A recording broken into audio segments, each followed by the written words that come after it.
Shri Venkateswara gold తాకట్టులో ఉన్న మీ బంగారాన్ని విడిపించి కొనబడును. టీ మీడియా ప్రేక్షకులకు స్వాగతం, సుస్వాగతం.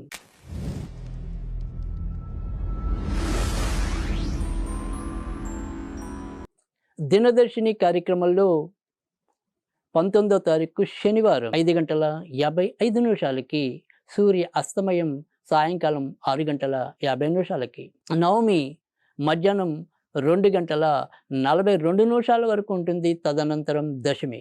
ఇక నక్షత్రంలోకి వచ్చేప్పటికీ భరణి నక్షత్రం అర్ధరాత్రి 12:37 వరకు ఉంటుంది, అంటే తెల్లవారితే 20వ తారీఖు. తదనంతరం కృత్తిక. మామూలు దినవారీ యోగాల్లోకి వస్తే కనుక శూల యోగం అనేది అర్ధరాత్రి 12:56 వరకు ఉంటుంది. తదనంతరం గండ యోగం.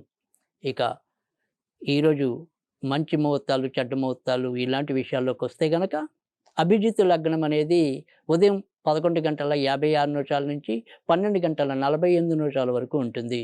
అమృత గడియలు రాత్రి 8:08 నుంచి 9:38 వరకు కూడా ఉంటాయి. ఇక బ్రహ్మి ముహూర్తం అయితే కనుక లేదా బ్రహ్మ ముహూర్తం అయితే కనుక తెల్లవారుజామున 4:26 నుంచి 5:11 వరకు కూడా ఉంటుంది. ఇక ఈరోజు వర్జించవలసిన సమయాల్లోకి వస్తే కనుక వర్జం 11:11 నుంచి మధ్యాహ్నం 12:40 వరకు ఉంటుంది. అదే దుర్ముహూర్తానికి వస్తే కనుక ఉదయం సూర్యోదయం ప్రారంభం నుంచి కూడా, అంటే 5:55 నుంచి ఉదయం 7:38 వరకు కూడా కొనసాగుతుంది. అదే రాహుకాలంకి వస్తే కనుక ఉదయం 9:08 ప్రారంభమై 10:45 ముగుస్తుంది.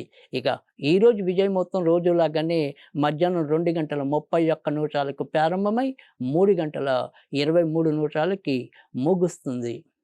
ఇక ఈరోజు మనం తారాబలం విషయానికి వస్తే కనుక ఈరోజు మరి అర్ధరాత్రి 12 వరకు, అంటే ఈరోజు పగలంతా కూడా మనకు ఉండేదంతా కూడా భరణి నక్షత్రం అవుతుంది. కనుక ఇది మరి ఏ ఏ నక్షత్రాల వారికి అనుకూలకంగా, అంటే తారాబలం అనుకూలకంగా ఉంటుంది. అంటే ఈ తారాబలం గురించి ఏంటంటే మనం ఏదైనా సరే ముఖ్యమైన పని చేయాలనుకున్నా, లేదా దస్తావేజులు కానీ ఏమైనా పూర్తి చేయాలనుకున్నా, ఇలా వేటికైనా సరే సాధారణ కార్యక్రమాలకి, అంటే ఇల్లులు మారటం, వాహనాలు కొనటం, అలాంటి వాటన్నిటికీ కూడా ఇది కొంత మనకి ఉపయోగం, మేలు చేయటం అనేది అయితే ఉంటుంది.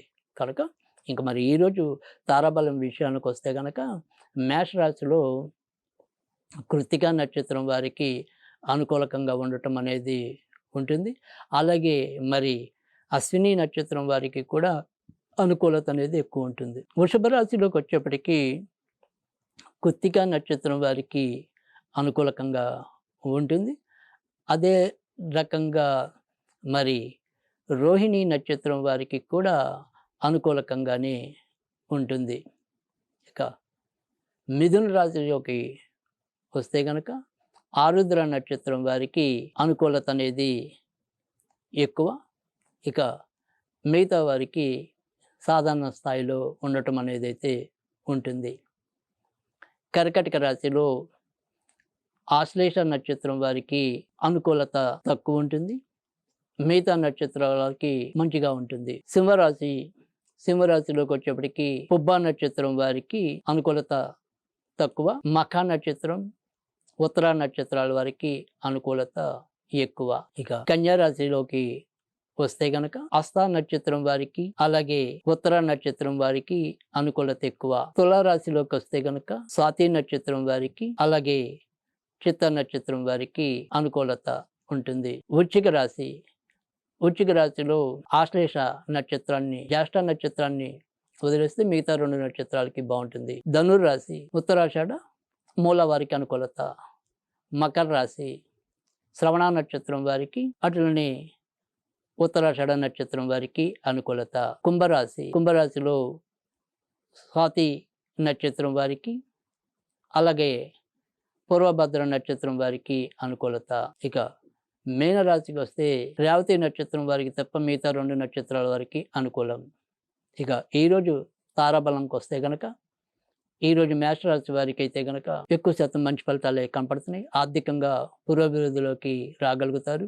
కొత్త వస్తువులు ఏదైనా కొనుగోలు చేయాలనుకుంటే కనుక సాధ్యమవుతుంది. వృషభ రాశి వారికి అయితే కనుక ఏ పని అయినప్పటికీ కూడా ఎంతో కొంత ఖర్చులకు దారితీసే పరిస్థితులు ఎక్కువగా కనిపిస్తున్నాయి. ఆరోగ్య విషయంలో కూడా కొంతవరకు ఇన్ఫెక్షన్స్ సంబంధించిన ఏమైనా సరే కొంత జాగ్రత్త తీసుకోవటం అనేది అవసరం. మిథున రాశి వారికైతే గనుక మానసికంగా, శారీరకంగా ఈ రోజు కూడా ఎంతో కొంత బాగానే ఉన్నప్పటికీ కూడా ఆర్థికంగా మాత్రం బాగా ఖర్చులు ఎక్కువ అవటం అనేది ఉంటుంది.